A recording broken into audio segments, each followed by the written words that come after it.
സർക്കാർ ഭരണകൂടങ്ങൾ ഇതെല്ലാം ചേർന്ന് കേരളം ആകപ്പാടെ വല്ലാത്തൊരവസ്ഥയിലാണ്. നമ്മുടെ പോക്ക് എങ്ങോട്ടാണ്?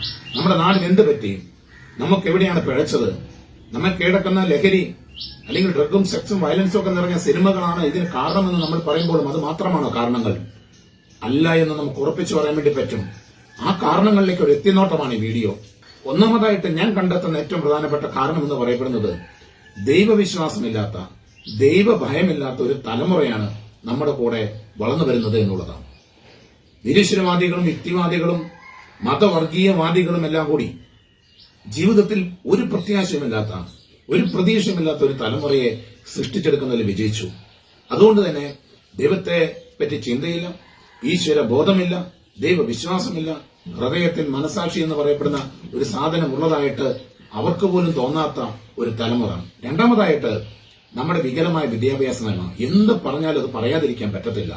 1ാം ക്ലാസ്സിൽ അഡ്മിഷൻ എടുത്തു കഴിഞ്ഞാൽ 12 വർഷം കഴിയുമ്പോൾ +2 പരീക്ഷ ഫുൾ A+ഓടെ വാങ്ങി പുറത്തു വരാം എന്ന് ഉറപ്പു നൽകുന്ന വികലമായ വിദ്യാഭ്യാസ നയം നമ്മുടെ മക്കളെ അലസരാക്കി, മടിമരാക്കി.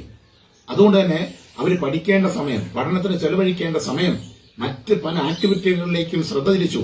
അധാർമികമായ പ്രവൃത്തികളിലേക്ക്, പണമുണ്ടാക്കുന്നതിലേക്ക് അവരുടെ ശ്രദ്ധകൾ പോയി.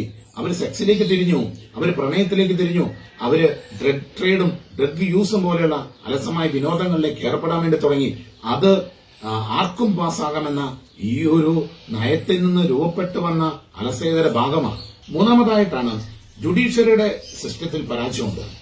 വ്യക്തി സ്വാതന്ത്ര്യത്തെ നിർവചിച്ച് ജുഡീഷ്യൽ റീസണിംഗിൽ വന്ന ആ വീഴ്ചകള് കാര്യങ്ങൾ കൈവിട്ടു പോകുന്നതിൽ ഒരു പങ്ക് വഹിച്ചിട്ടുണ്ട്.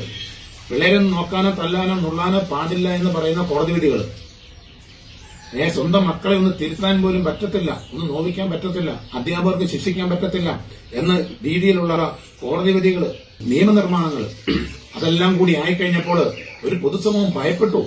ആ ഭയത്തിന്റെ ഉള്ളിൽ നിന്ന് രൂപപ്പെട്ടു വന്ന സ്വാതന്ത്ര്യമാണ് ഇന്ന് നമ്മുടെ മക്കൾ നന്നായിട്ട് ഉപയോഗിക്കുന്നത്. അടുത്തത് കുടുംബങ്ങളുടെ തകർച്ച. തകർന്ന കുടുംബങ്ങൾ, മക്കളെ തിരുത്താൻ പോലും ധാർമ്മികമായ ശക്തിയില്ലാത്ത സമൂഹം, ആ സ്വന്തം കുടുംബങ്ങളിൽ നേർവഴിക്ക് ജീവിക്കാത്ത മാതാപിതാക്കള്, അവരുടെ അവസ്ഥകൾ കണ്ട് വളരുന്ന മക്കള് അവരുടെ തിരുത്തലുകൾ സ്വീകരിക്കാൻ തയ്യാറാകാതെ വന്നു കഴിഞ്ഞപ്പോൾ അവിടെ പ്രശ്നങ്ങൾ ആരംഭിച്ചിട്ടുണ്ട്.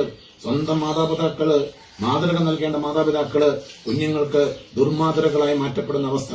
ഇതിനൊക്കെ ശേഷമാണ് നമുക്ക് കടന്നു വരുന്നത് ലഹരിയും അതോടൊപ്പം തന്നെ ഇന്നത്തെ സിനിമകളും, നവ സിനിമകളും, സെക്സും വയലൻസും ഒക്കെ നിറഞ്ഞ സിനിമകളും ഒക്കെ കടന്നു വരുന്നത്.